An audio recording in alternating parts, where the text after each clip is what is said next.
Hey guys, and welcome back to another episode of the Point and Click Adventurers with me, Michael, also known as YakWaxLips, and my good friend TurianShepard. So on this podcast, we talk to developers and artists and voice actors and anyone involved in the adventure game world.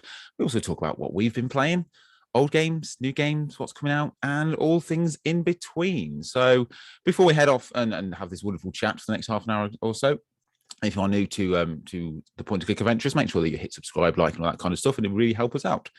Right, so like I said, TurianShepard, how are you doing this week?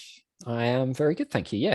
Yeah, it's slightly dying from the heat here in the UK, which I'm sure some of our viewers might think absolutely ridiculous, but it's going to be 30 odd degrees the rest of the week. So gonna be hot, and I'm sweating already, and it's only 26 degrees at the minute, so and it's only 12 o'clock in the afternoon.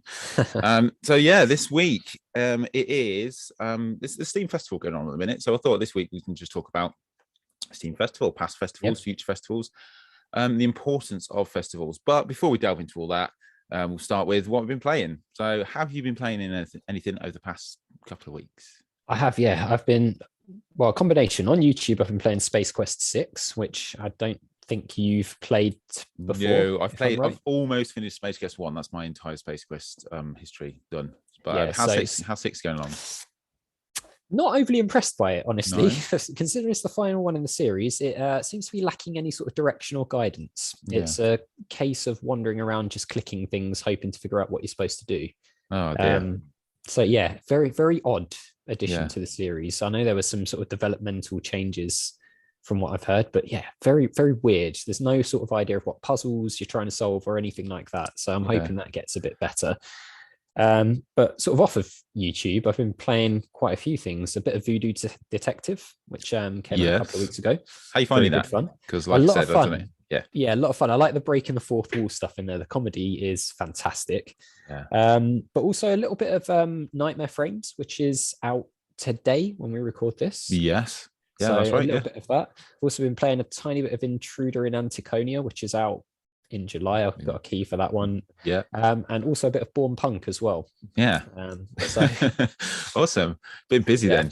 How are you finding those? All those games are pretty much going to be released in the next month, aren't they? Like you say, Nightmare Frames out now, pretty much. Born Punk in a couple of days, and Anticonia in about 2 weeks, 3 weeks, something like that. July the 8th, I think they said the release date for that one is. So all very good fun so far. I've probably only played about an hour of each so far, but really enjoying what I'm playing so far. I was also handed all 3 of those keys, and I decided to dive into Born Punk first.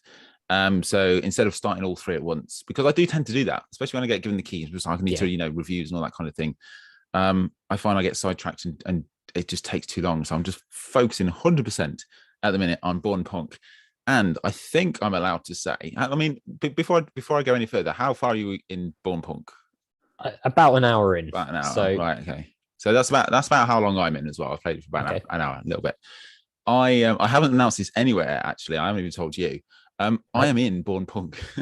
Are you? I'm a couple of voices in Born Punk. You're voicing. Yeah. Nice. So that's awesome. Yeah, it's Falco, the guy who made the game. Basically, I put a tweet out a couple of months ago saying it'd be awesome to be in an adventure game. Any devs want to let me know. And it's not a I'm not going down the voice actor route. I just thought it'd be cool to do. So he handed me a couple of minor characters, and I spent an afternoon recording several different robot voices. So for you guys that are playing it, see if you can pick my voice out. I don't sound like this.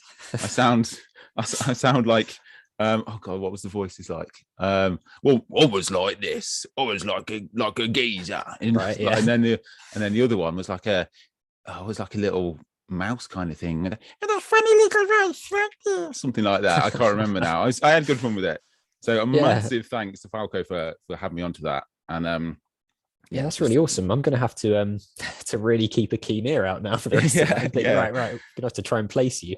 Yeah, that's it. I mean, I've only played an hour and I haven't got up to my bits yet. So I don't know. Maybe he's cut me. Maybe I'm not in it. That's it. Yeah. The ultimate insult. Yeah. But yeah, How that about was you? cool. What have you been playing over the past week or so? Pretty much. I know in the last episode I said there's a couple of games that I've got that I'm going to play. I didn't play any of those ones I said I was going to play. Right. I played, like I said, I've been playing Born Punk. I played a game called Ghost on the Shore from Like Charlie, and it's kind of like, it's not really point and click. It's kind of a walking simulator, but it's really, really cool, heavily story driven. Basically, you wash up on an island, and you end up with you're a girl called Riley, a woman called Riley, and you end up on a couple of islands, and there's a ghost in your head of a dead Irish guy, and you have to and it's just about that, walking around the island, seeing things, investigating. There's no like inventory, you don't pick up anything and use anything within it. It's literally you look around, you look at your surroundings.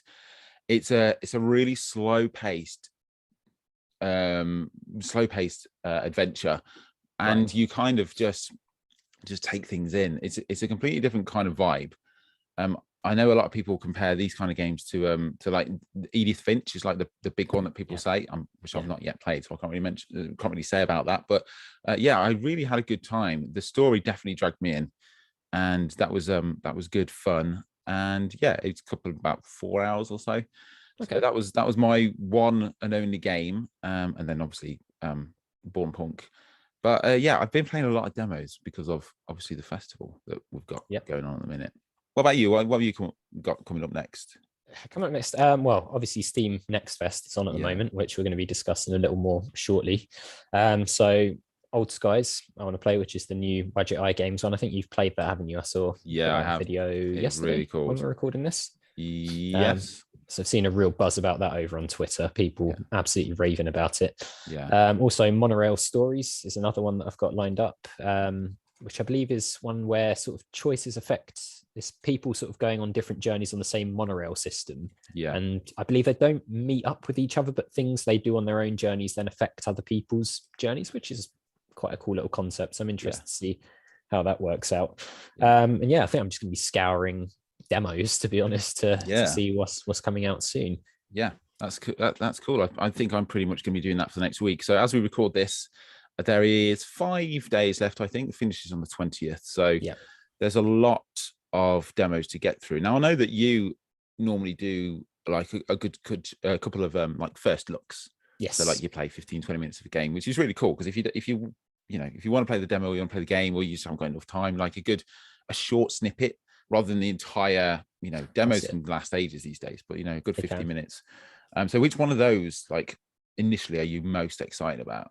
I think Old Skies is the big one that's jumping out to me. Again, probably about 15-20 minutes. What I like to do is show off a little bit of it and then encourage people who are watching the video to go and download it and play it for themselves, rather than just watch me play the whole thing and then go, oh, that was good. I want them to actually go and get it for themselves, support the indie devs really behind the project. So but yeah, Old Skies is the big one. How about you? Is there anything that's leapt out? I've got a whole bunch of demos here. I've played about 4 or 5 already, and I've got about another 10 on the list. Hopefully, if I get enough times. Going back to Old Skies, like I have played it, and it was awesome. Like, there's hardly any bad things to say about it. I can't think of a bad thing to say about it. I mean, Wadget Eye do fantastic games. So you go into it thinking, oh, this is gonna be great. But then you also got that little caveat of like, oh, there's, it's a demo, it can't be that great. They can't have every single game is gonna be great. Yeah. But it was brilliant, like right from the start. And really, really impressed with that. The demo was about an hour, 45 minutes to an hour or something like that. So that was awesome. I just run through a couple of demos that I have played. So one which I played yesterday, very, very strange demo. I've never heard about it before. It was called A Pet Shop After Dark. Okay. And it was basically you turn up.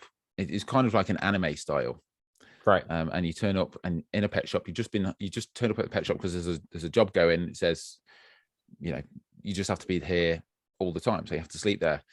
And then this weird girl turns up and says, right, I've got to go now, and she just gives you the job. She's asking any questions, and the thing is, though, all the animals are invisible, and you just, it's very weird. There's only about 4 screens. You go back and forth, and then you just click on a button, like a water button, and it waters the plants, and that's it. You move on to the next one, you click on something else, it waters it. There's very little to do, but it really had me intrigued. And then you go through like the one night, and then you fall asleep, and then this really weird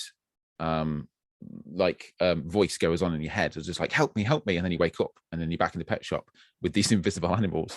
Right. It's just like, did that happen? And then you do it again, and then the woman comes back, just like, oh, thanks very much, here's your money, which is loads of money. And right. She's like, okay, and then she goes, and that's the end of the demo. And it was like, what was that? And it's got me really perplexed. Even this, I played this 2 days ago, and even now I'm just thinking, like, gameplay wise, there's very little there. Yeah, you click on buttons, but I'm just really intrigued to see what the mystery there is. So that's called A Pet Shop After Dark. Right. And then what other was to play? The other big one, apart from Old Skies, is the first look at Near Mage, which is the second one that Stuck in Attic have done, the guys who did Gibbous. Yes. And I played the demo. It's a very rough demo. There's a lot of things left to do in it, as expected. And it's not a adventure game demo in the sense that there's puzzles. It's all narrative, so you choose to talk to and all that kind of stuff. But it was, if you've played Gibbous, I have. It was it's the same art style, but 5 years down the line, so it's advanced more. Animation's great, and then they've got that thing in there where you can change your look, so you change your hair, change your clothes, which is fun. The Crowns and Pawns game that I played a couple of weeks ago had that as well. Just gives a little bit more individuality to it. Yeah, that's it. So there was that. So that's 1, 2. And then there was another one I've played called Boxville. And if you've played it, it's exactly the same as Machinarium, which is not a bad thing. Machinarium is a great game. But when I say exactly the same, I mean exactly the same. The art style is the same. The little noises, like quirks and things that go on, is the same. The puzzles, pretty much the same. Even the little animation, like when you move your cursor over something to look at, it comes up with like the same kind of like icon, and then the walk thing, the same kind of icon. It's like there's plagiarism and then there's inspired by. So I'm not sure. Like, I had fun with it, don't get me wrong. It was a good fun. It was a Machinarium I like, if you like. So that's called Boxville. And then a couple of others that I've played as well. Oh, one other one which I did play, which I didn't get all the way through because my computer wasn't very good. Unforeseen Incidents was one of my favorite games of the last couple of years. I absolutely loved it. And the developers Backwards, I've just released a demo called We Stay Behind, which is their follow-up.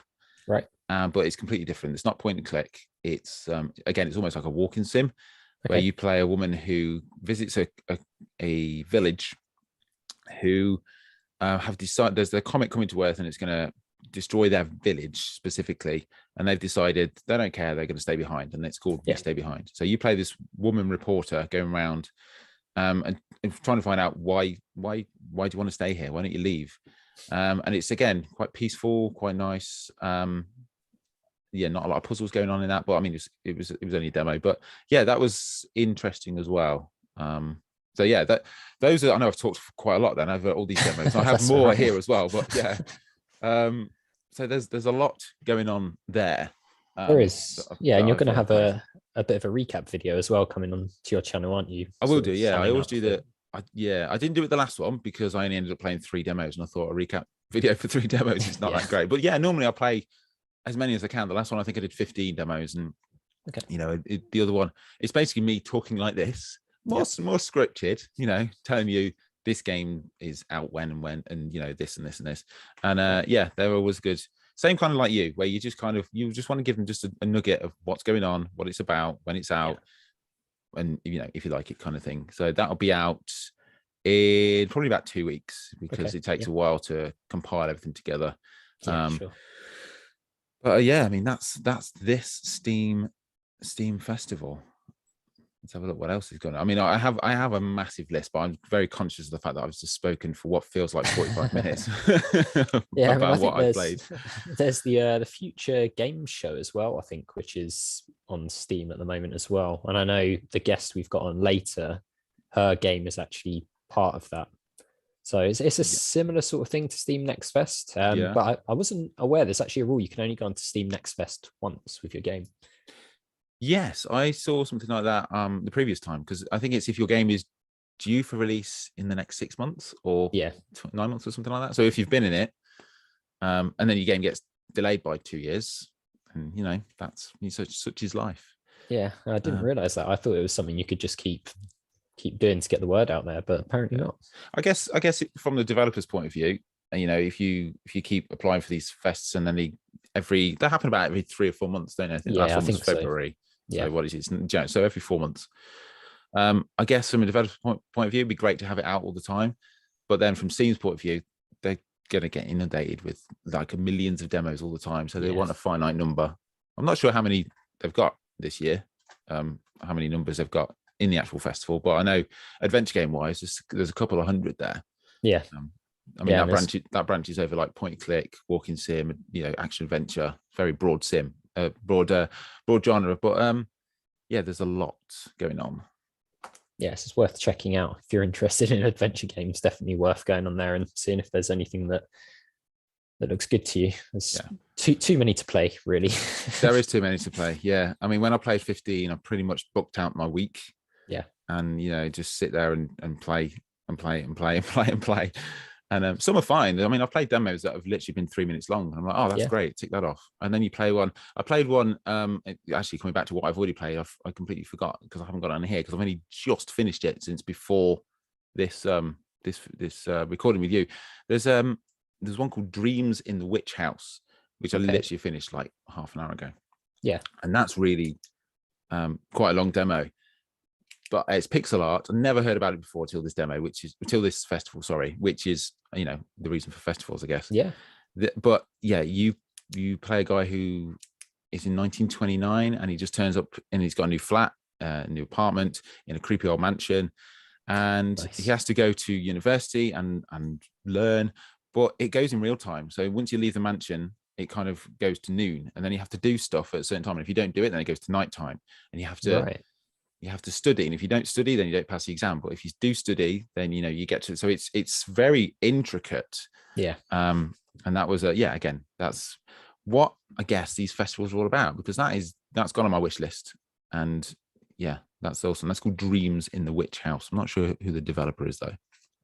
Yeah, I mean, if you are a developer and you haven't done something like Steam Next Fest, having spoken to people who have, they pretty much all say they see a massive uptick of wish lists and sort of people paying attention to their games. It's a really good way, I think, especially for people like solo devs who maybe don't have marketing experience, to actually get their game out there and being played by people who would be interested in buying the finished game. Yeah, absolutely. I mean, and that goes for in-person physical events as well. Because I'm looking forward to Adventure X. Like, tickets aren't released yet, but that will be my first. That'll be my first ever game festival, I think. Because I've never really been to any festivals before. I think. I mean, I went to the Star Wars convention in 2015 in London, and that was like the last time I went to anything massive. So I'm super excited to head to these festivals. What I'm interested to discuss as well is like the stuff that goes on there as well, because you've got these demos going on, which is great, but even on Steam you've got like a calendar of like talks and streams and stuff like that. I mean, it's so super cool. Yeah, I mean, in a way it's almost like a virtual version of conventions where you go in person. You have sort of the booth set up with demos and you can talk to people who work at the company, but there's also lectures and talks from people in the industry and things like that, and quite a few devs are live streaming interviews and things like that they've done in those specific slots. So it's almost like a whole week schedule, isn't it? You could sit there and always have something to watch and play. It's quite a well organized event, I think. Yeah, definitely. If you haven't been on it, if you're a dev and you're listening and you haven't been on it, then definitely go and apply. And let us both know as well any of the demos that are at these festivals that you've played, because we're going to miss them. There's so many, we're going to miss them. So it doesn't even necessarily have to be point and click, but just some cool games you've seen at this festival that you want to shout about, because is what the podcast is about, I guess. Yeah, that's it. Raising awareness of new games as well. Yeah. as well as talking about the old classics. Yeah. And I think that is an absolutely perfect segue into the guests this week that you spoke to.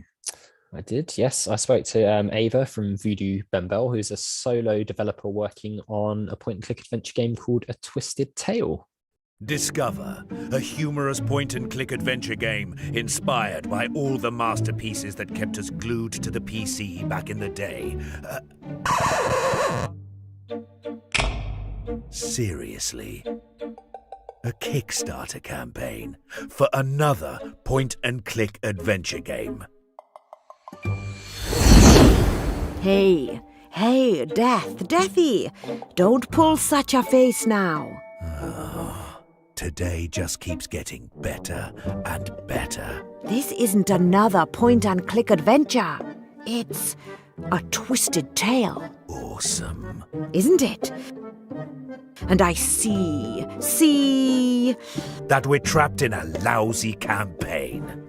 I can see a rash yet clever female character named Vio, who, through an unintentionally opened portal, finds herself in a twisted world with varied settings.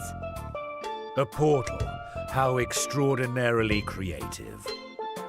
On her unintentional journey, she discovers various places that sometimes more, sometimes less, bear the hallmarks of old classics. Oh, I see flying cities and a deep jungle with a pirate ship, pub in the swamp, among other things. I like that. Pirates? Grog. I see even more. Hello, everyone. Welcome to this episode's guest interview. I'm joined today by Eva, who is working on an upcoming point-and-click adventure game called A Twisted Tale. Eva, how are you today? Hello, I'm fine. I'm happy to be here. Thank you very much for the invitation. No, thank you for coming on. I know you're very busy working on the game at the moment and the Kickstarter campaign and everything like that. So it's really good that you took the time out of your day to speak to me. I guess the best place to start is with A Twisted Tale. Why don't you tell us a little bit about the background for the game and what players can expect? Okay, A Twisted Tale is a humorous point-and-click adventure, and it's in spirit and filed of all classic adventures do you remember or know. So the world is built up on these classic titles. So they are a fact, a real part of the game. And all it's about Vio, a female character who comes into this twisted world, in this twisted tale, with a sort of Rubik's Cube. Yes, she will find a thing like a Rubik's Cube, and she will looks like to the thing and will think like, well, what's that? It's a really old stuff, a really retro stuff. And she will playing around a little bit with the thing, and immediately there will come a portal, and she will come into this portal with the cube. And yes, she comes into this world full of crazy characters, and she wants to escape and come back to home. And well, you know, it's a point-and-click adventure, so it's not easy for her to come back to home. And she will, yes, it will be very difficult to came home.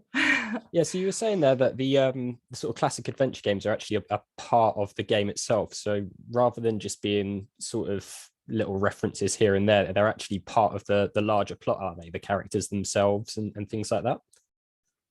Yes, you will meet characters which are similar. She's not a voodoo lady, but she is a kind of this type of character. Okay. But the game also contains the own characters. It's not full of homages and references. It contains more or less references. For example, you can find a leather jacket in a part of the game, and you can think about which game could it be, but it's not totally a reference game. Yes.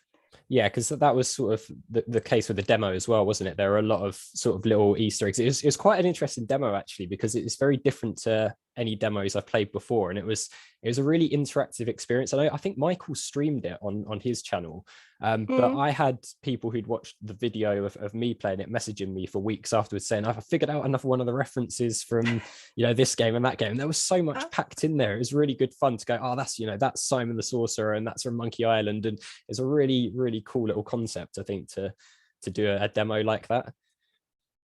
Yes, it was, well, I had to make a demo, and the problem is that my riddles are very into each other. So you have, well, a main riddle for each chapter.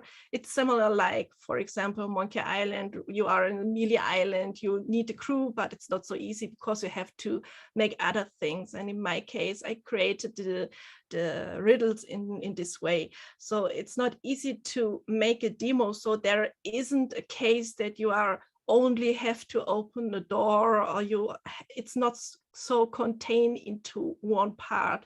And I had a problem, okay, I have two possibilities. I will write an own demo with own riddle story and all this stuff. So this would need a lot of time, and I really want to make the game. So I changed the idea, and I was thinking about, okay, this game is part of the whole adventure world, and all this world contains into a Twisted Tale. What can I make so you can see the look and feel of the game?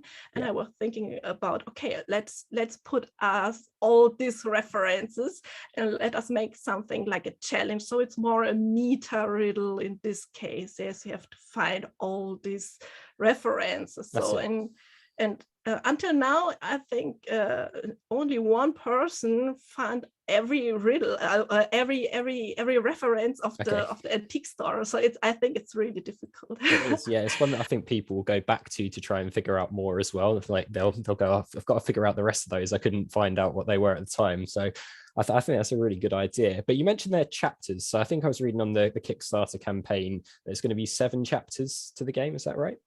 Yes, 7. So is that sort of going to be all in one? So is it like a complete game released together with 7 chapters, or is that split up into like episodes, or how's that going to work? I will release an episode. So because I'm a solo dev, it's very difficult to work in a fast way with a high quality standard that I have in my mind. So I don't want to delete riddles, or I don't know, animations. So I have to look how I can manage this with the time.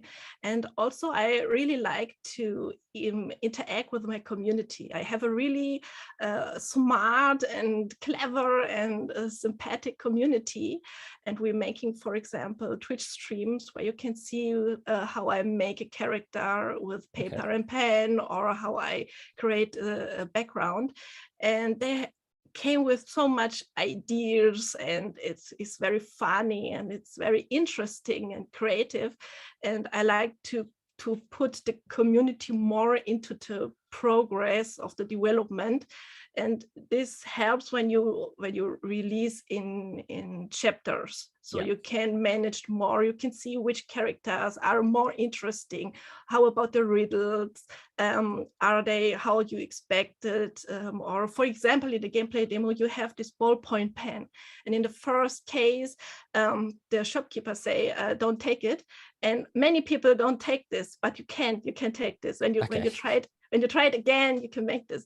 And I was watching all the Let's Plays, and I was wondering that many people don't try it again. They was very, very, very friendly, very smart, and but you can, and this is very interesting to see. And yes. So you do the dev streams where people in the community can come and watch and contribute to what's going in the game, so they can sort of suggest things to the artwork, can they, or is it just they watch you do it? And you mean in the Twitch streams? Yes, the Twitch streams. Yeah, sorry. Yes. Well, it's I make a character, for example. I try to make something that's not so spoilered. So I don't want to spoiler my community. Okay. So I can't create items, for example, riddles, details, but for example, characters or character animations or backgrounds. And this is very easy to make it without spoiling too much. Well, you spoil always a little bit, but yes. And it's interesting with the input of the community. Yes, I like it very much. Yeah, and I think there's a nice friendly community around the sort of adventure game genre as well. Or certainly I've always found it that way. People want to help out rather than be not very nice to people. So I think that's always a good thing. So I noticed you sort of hand draw a lot of the artwork, and then you sort of scan it onto the computer and then do the coloring and things on there. Do you have a background in art or anything like that, or is it just purely a hobby thing? It was only my hobby. Okay. I draw in my spare time or something like that, and I had no time before made a adventure game, or I never painted for commercial things or something like that.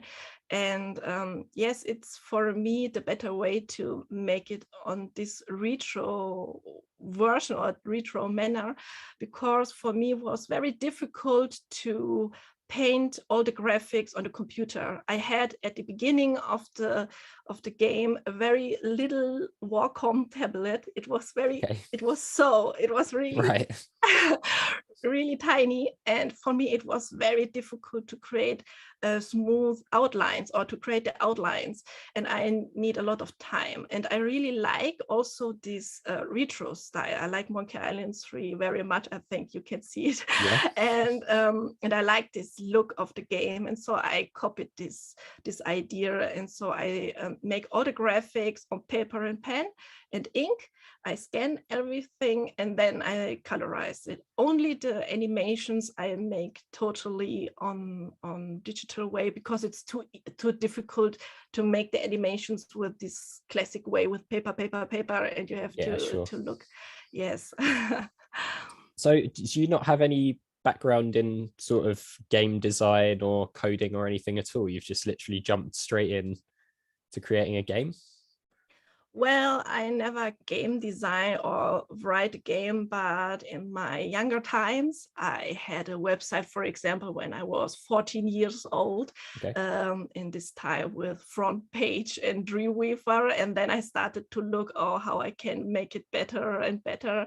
I'm a media designer in my normal life, so I created web designs, the look of web designs. I'm more the designer than the programmer, but I can CSS and HTML, yes, and PHP or something like that. Okay. It helps a little bit to understand how, for example, Lua works or something like that. It helps a lot. And also in my teenage time, I had modified things for Oblivion and all this stuff, and you also had to code very much things. And it's I also have an idea of coding things. Yes. Yeah. Okay. So you're doing this sort of a solo dev as well, aren't you? So you're doing everything yourself. How have you found that? Well, it's interesting.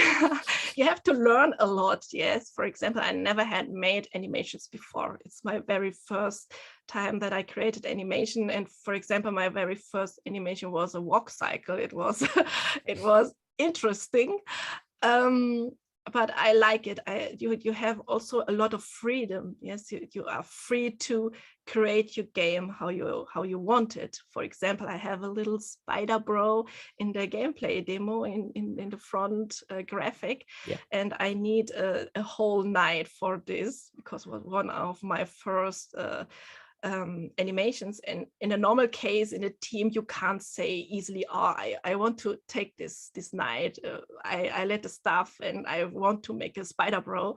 It's a little you have to be more team player. It's also a good thing, because every part can be in the own knowledge be very good and great, and so you can't be perfect in every part. But I like it. I like to be a solo dev. Yes. Okay, that's good. So the game is going through a Kickstarter campaign at the moment, which I'll leave a link to down in the description below if people are watching on YouTube. It started on the 7th and today's the 10th. So it's been almost 3 days and you're already over 50% funded. So how have you found the Kickstarter sort of journey so far? What's it been like? Oh, it is so crazy. It's still crazy. I had a lot of pressure before the Kickstarter starts. It was like, I have no words for this. And I also had to make, for example, the bottle with the USB drive, or the figure of Vio. I painted of my own and all this stuff. And I need a lot of time for this, and it was also a lot of pressure.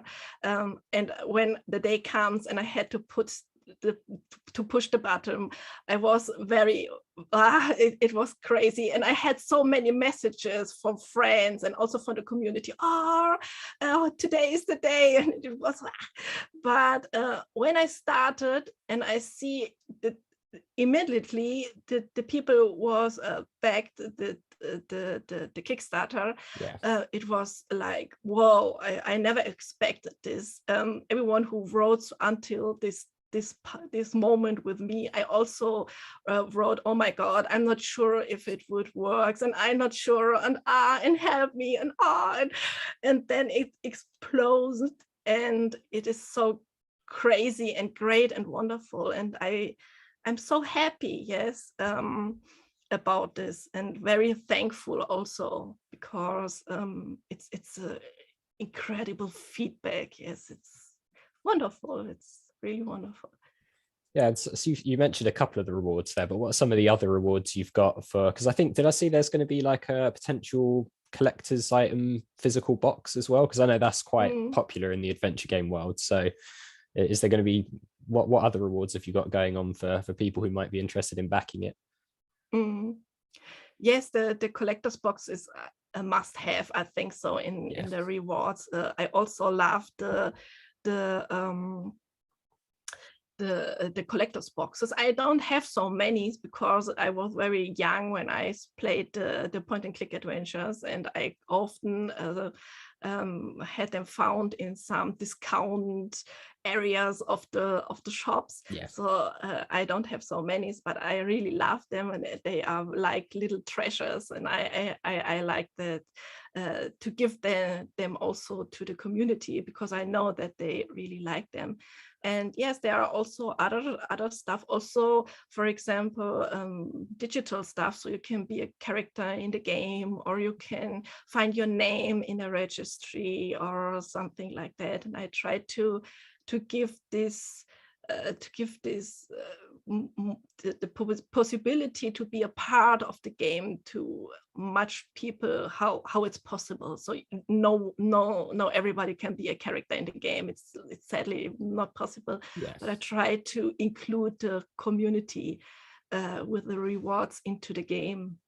Yes. Yeah, I think that's a really cool idea, actually. It's just giving something back to the players as well, which is always nice.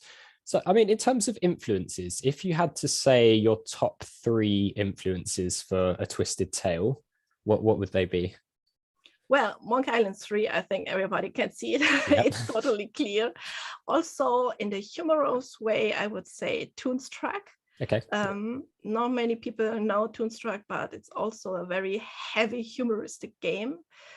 And the third, I would say, from the storytelling, more Broken Sword, because it's a very serious game. Broken Sword, very. Yes, it's like a big book, a big novel, but I really love the storytelling. And A Twisted Tale is a very humoristic game and with crazy characters, but the story has also a very in a storytelling with this more like a novel, more like a book, contains a little bit more than, for example, a Toonstruck, where it's full of crazy characters, but the main story is a little bit flat, I would say. Yes. So would you say that the third Monkey Island game is your favorite Monkey Island game? Yes, I would say yes. Yeah, Yes. is it sort of purely an art style thing, or what is it about the Curse of Monkey Island that sort of caught your attention? Well, I think it was one of the first non-pixel point and click adventures that I played when I was young, and I was totally in love with the graphic style. I also had more connection to Guybrush. I think it was because of the voice acting in the game. I was more into the game. The game was more around me. Yeah. I really liked the humor in this case. I think I had it more because of the voice acting. It's other thing to read Papa Pichu Bush or something like that, or you can hear how Guybrush say this, and I don't know. I think it's a mixture of all these things.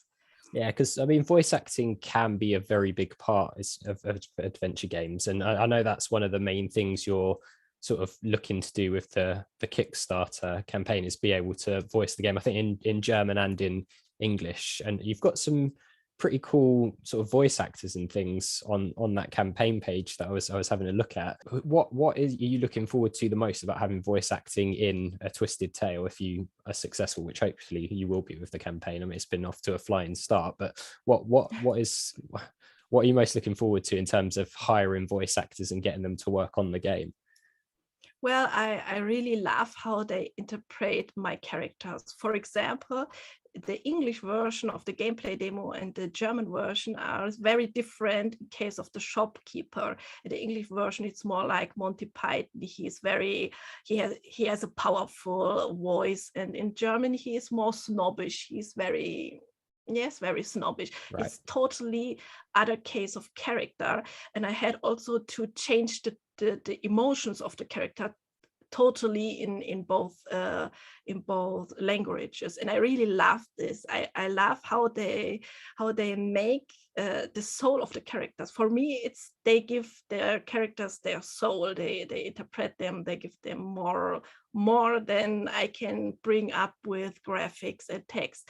And well, I have a great mixture of high pro voice actors and also newcomer voice actors or middle no voice actors, and I love this interaction and how they make this. I'm not searching only for big voice actors. In fact, the really big voice actors make it more because they want to make this. Yes, I can't. Also with the Kickstarter, when you really want to pay real voice actors with real money, it's incredible. But they are really great, and they have a discount or say they work for pro bono.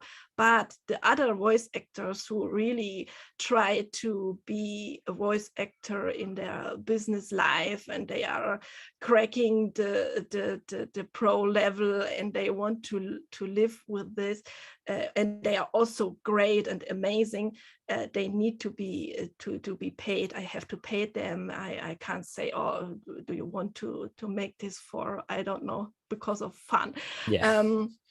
Yes, and it's also very important for me that I can give them something, because they really make an amazing job. Rio is an amazing voice. Oliver, who spoke the shop owner, is an amazing voice, and they also, all this stuff is great. And so I started the Kickstarter because of the voice acting, because I can make the all other stuff. Yes, I don't need the money to paint. I can paint every night. I don't need the money for this. I have my spare time and I make it in this case.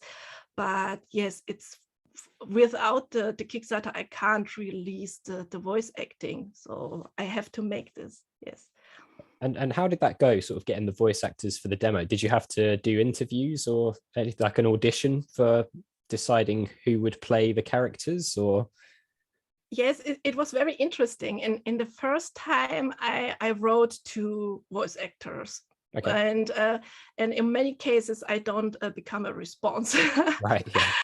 Yes, it was very, very difficult. And then I started to make a post on Twitter, and I wrote, hey, voice actors, German and English, are you interested to give indie game from a solo dev your voice. And then I get a lot of messages. It was totally crazy. My mobile phone was bing, bing, bing, Right, notification, notification.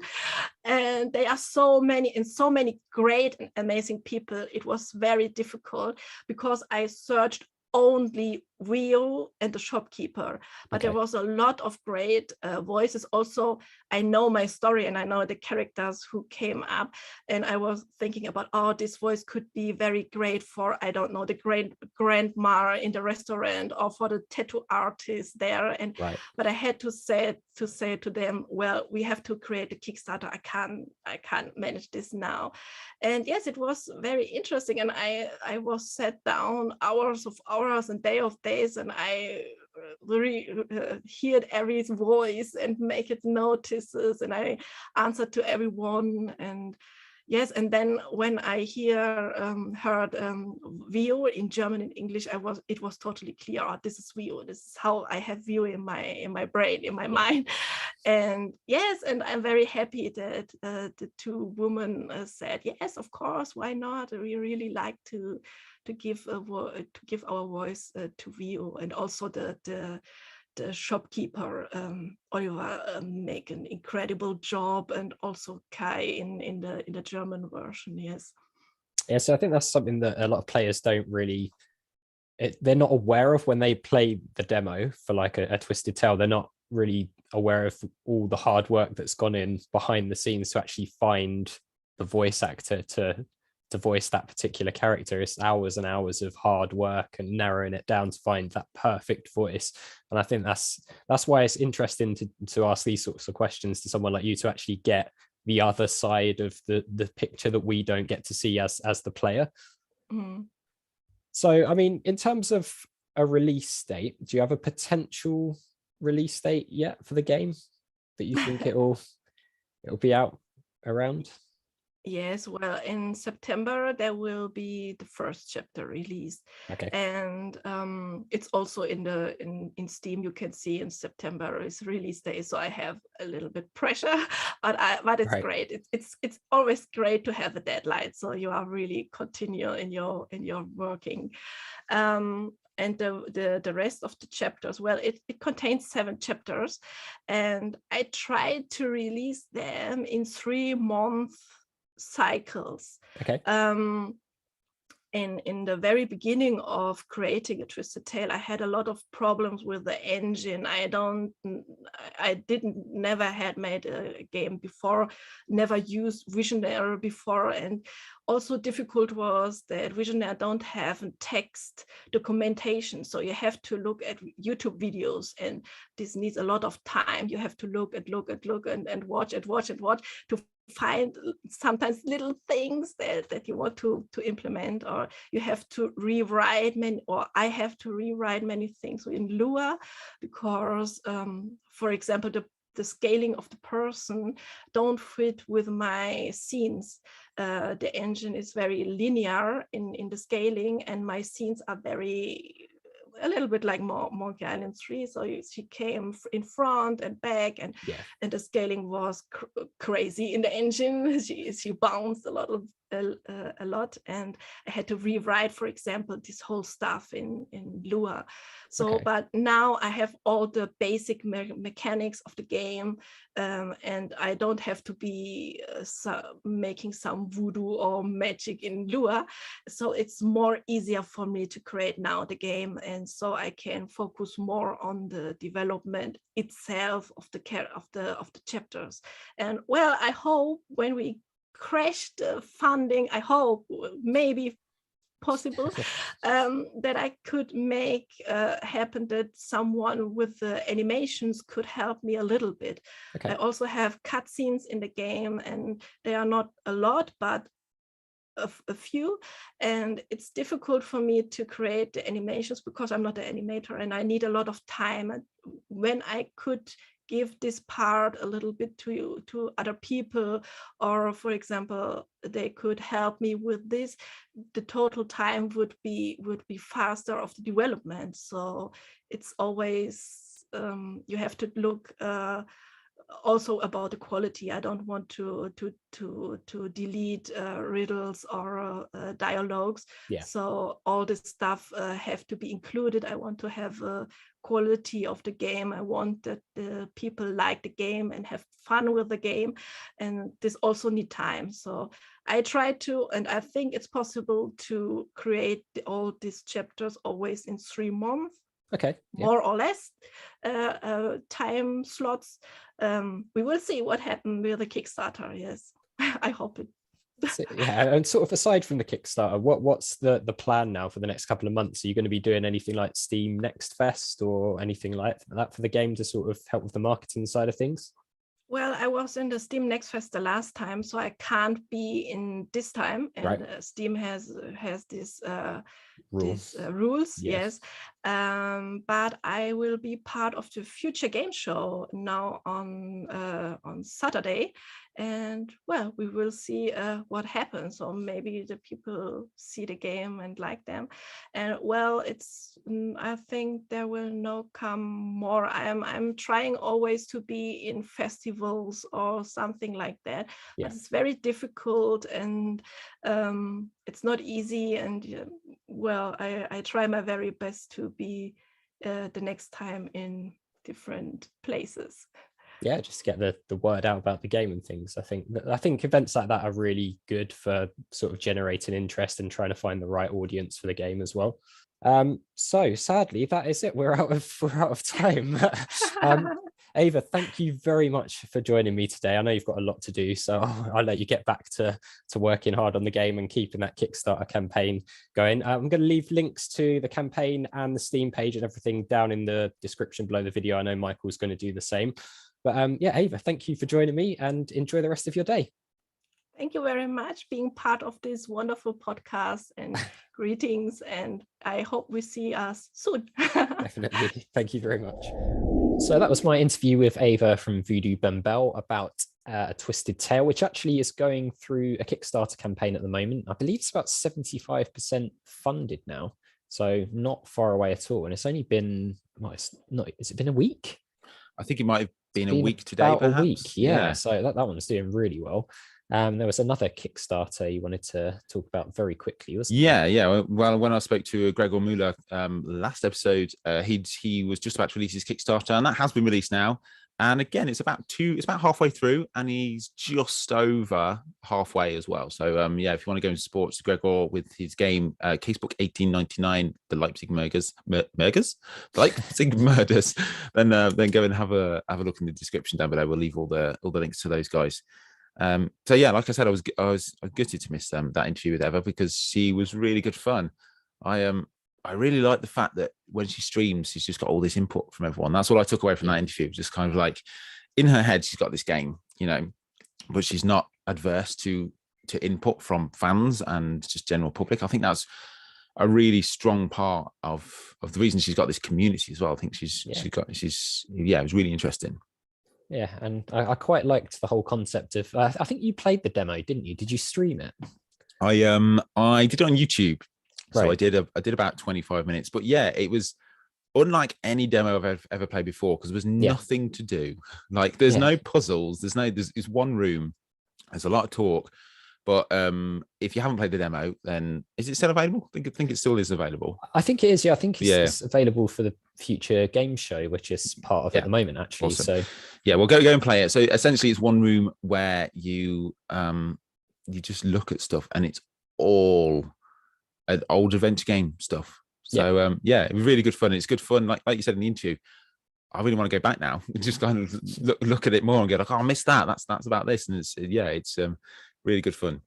Yeah, and she was saying hardly anyone has actually found every single reference as well. So it's a bit of a challenge for anyone who's feeling brave to go on there, try and find every single one and message her and see if you actually managed to do it, because I certainly didn't. No, I think I got about 10, 12. I mean, there's what is it, about 25? I can't remember now. There's a lot. Yeah, there are a lot on there. Yeah. I had people messaging me late to say, oh, and I found this one, but I think some are very obscure. So difficult to piece it together. I mean, what did you think about the interview in general? I thought it was great. I thought she was really, you could tell she was really you could tell she was passionate. You could tell she was excited. And yeah, I really like the fact that she knows what she wants, and the fact that she has no experience in making a game whatsoever. Just like any of the people we've spoken to recently, there's no real, just apart from the passion of wanting to. And I found it really interesting when you asked about her background in art. Like, I was expecting to be like, yeah, she got a major in art and she works for this. It was just like, it's nothing. She just dabbles in it. She just likes drawing. And then I was like, Jesus Christ, you've seen this art style? It's amazing. Yeah, I was fully expecting her to say that she had, a degree in art and she'd been, studying it for years. And just purely a hobby. Yeah, I'll be interested to see as well how it goes episodically, because I didn't know that. I thought it was one game out in September. So I mean, I don't really know any other game that's come out episodically apart from like Monkey Island's last one and obviously the Telltale games. But point and click wise, a couple of games that were like cut in half, like Broken Sword 5 and The Hand of Glory was cut in half because it was too big. So instead of waiting and released it in 2, but to have 5 chapters, it's an interesting way to go. So yeah, hopefully this Kickstarter will make its mark, which I've no doubt it will. Like 75% after a week is phenomenal. That's it. Yeah, and I think we were saying on the interview as well, there's a big box reward, which I know a lot of people watching this are very big on their big box collections. So it's always nice to see developers taking that into account when they do a Kickstarter campaign to give you a chance to get that physical box. Definitely. I think like all adventure game developers should just do a Kickstarter just for that. Because people are going to buy it. I mean, if I had the money, I would buy all the big boxes. At the minute, I've got about 4 behind me. And that's it. But all my big box, I had all the big boxes like way back when. I had the Grim Fandango, Full Throttle, Simon Matt, like all the original big boxes. And then as you do, you grow up and move out, went to university, and then forgot about them, and then found out a couple of years ago that my dad just threw them out. Something very similar happened to me actually. I had a lot of the sort of first 2 Monkey Island games, Full Throttle, Grim Fandango. Moved out to uni and left them behind, and then I found out my mum took them to a car boot sale and got literally nothing for them. Oh, it hurts. It does. Still not over it. Damn you, parents. Wounded. Yeah. Cool. Well, I've enjoyed today's chat, Turian. I enjoyed seeing Eva as well. So everyone, let us know down below in the comments all the games that you're going to be playing at these festivals and any other festivals that are coming up, and any games that you want us to cover and developers to cover. We've got some very, very lovely guests coming up over the next couple of weeks, which we're not going to reveal anything about because why would we do that? We've got to dangle the stick. Yeah, that's it. Yeah. So thanks very much, guys, for watching and listening. Anything to add, Turian? No, if you know someone you'd like us to get on as a guest, developers, artists, voice actors, anyone in the genre, feel free to let us know down in the comments and we'll see what we can do. Also, if there's a particular topic you want us to cover for an episode, then we can look into that as well. The only other thing was people have been asking whether this will be available off of YouTube. Off of the YouTube, yeah. Off as of an actual, YouTube, as an audio podcast. That's the only other question that I think a couple of people have asked you about that, and I've had people asking me as well. Yeah, it's something in the works. I definitely want to just kind of, I mean, the short answer is yes, it will be. The long answer is a lot longer, like funding and times and stuff like that. That's it. I know that we both have Patreons, so if you want to support both of us or either of us, then we'll leave all the links down below because all of that goes towards what we do here. So that'll be really handy. So keep an eye out. Basically, follow us both on Twitter, and we'll keep you updated that way. Definitely. Yeah. So thanks very much, guys. Have like I've already said, morning, afternoon, night, all that kind of stuff. Have a good one, guys. And see you later. See ya.